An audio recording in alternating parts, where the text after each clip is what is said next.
Have you ever wondered about the richest person who ever lived? His name was Mansa Musa. He was an African king. His wealth was truly staggering, so vast it is almost impossible to imagine today. Some say he controlled more gold than anyone in history. This king ruled a mighty empire, an empire that flourished in West Africa centuries ago. It was a land of fabulous riches, bustling cities, and great learning. This was the Mali Empire. The Mali Empire emerged from the heart of West Africa. It grew strong and powerful. Its story is woven with threads of gold. Gold dust was like common currency. Great rivers like the Niger flowed through its lands. These rivers were arteries of trade and life. The empire controlled important trade routes. Caravans crossed the Sahara Desert. They carried salt, textiles, and other goods. But Mali's most famous export was gold. Pure, shimmering gold. The Mali Empire was no mere legend. It was a real, thriving civilization. Its influence stretched far and wide. So let us journey back through time and explore this remarkable African kingdom.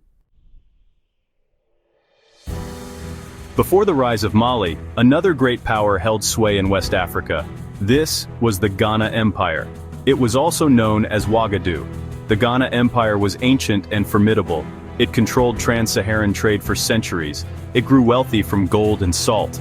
But like all empires, its strength eventually waned. Internal strife and external pressures led to its decline. This created a power vacuum. From the remnants of the Ghana Empire, the Mandinka people began to rise. Among them, a leader of extraordinary ability would soon appear. His name was Sundiata Keita. He is often called the Lion King of Mali.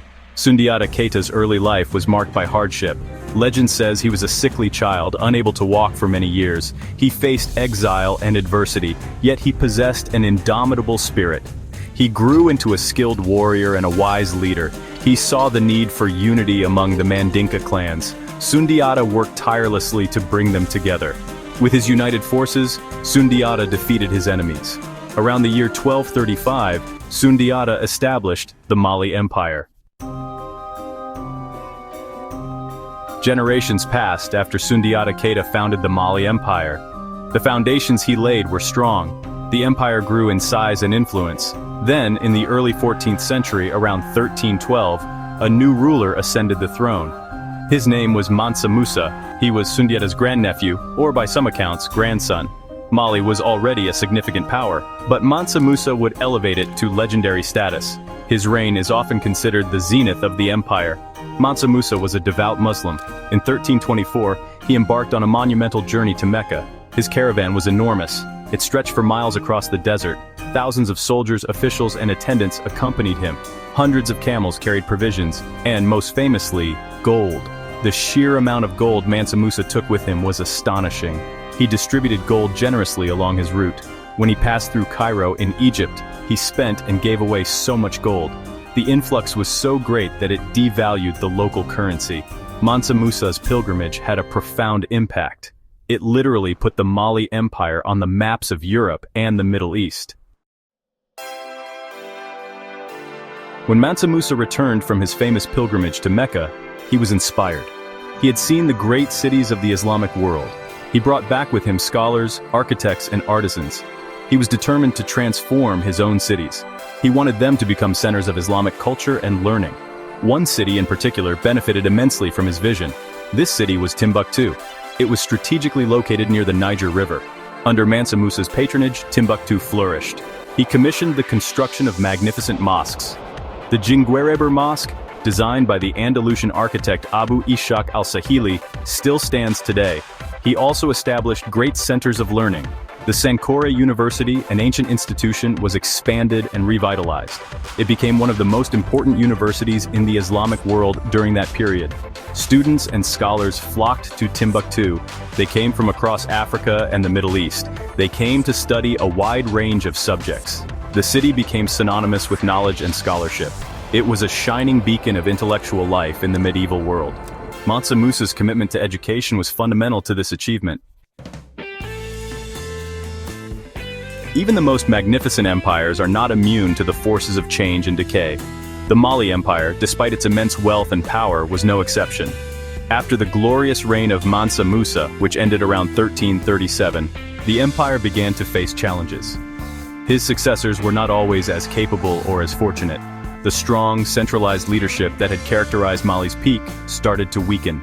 Internal conflicts became more frequent. Disputes over who should inherit the throne, the Mansaship, led to instability. Powerful regional governors who controlled vast territories within the empire sometimes sought greater autonomy. They challenged the central authority. The unity that Sundiata Keita had so carefully forged began to show cracks. These internal divisions drained resources. They diverted attention from external threats. At the same time, external pressures mounted. Rival states and groups saw Mali's riches. They coveted its control over trade routes.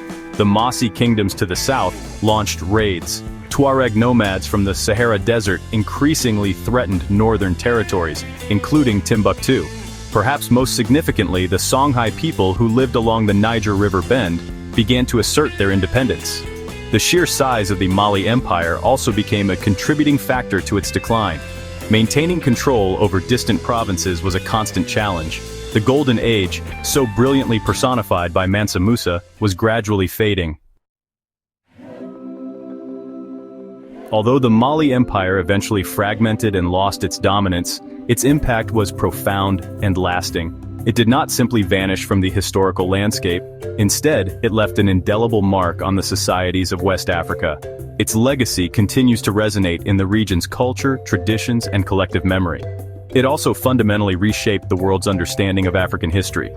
The Mali Empire demonstrated unequivocally that large, complex, and prosperous states could flourish in Africa, long before extensive European contact and colonization. It possessed sophisticated systems of governance and administration. It managed vast trade networks that connected West Africa with North Africa, Europe, and the Middle East.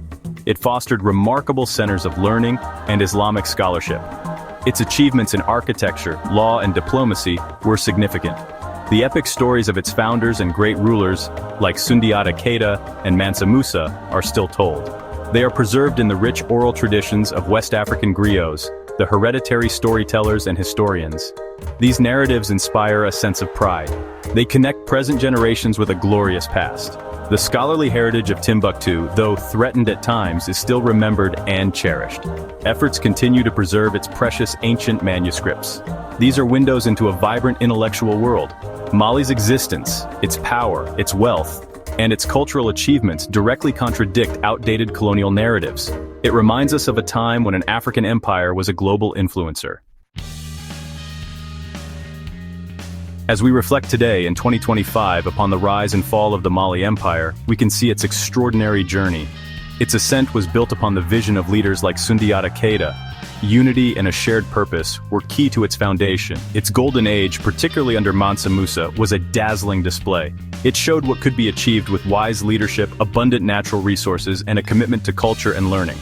The narrative of its decline also offers valuable insights. It reminds us that internal divisions can undermine even the most powerful states.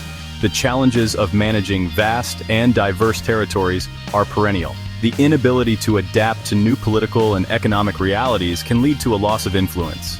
These are lessons that resonate across time and across cultures. The history of the Mali Empire is an integral part of Africa's rich and complex tapestry. It is a human story, a story of ambition and achievement, of faith and intellectual curiosity. It speaks of a sophisticated society that engaged dynamically with the wider world. It was not isolated, it was connected, it contributed. Its influence was felt far beyond its borders. The story of the Mali Empire continues to shine brightly, a golden chapter in the annals of humankind.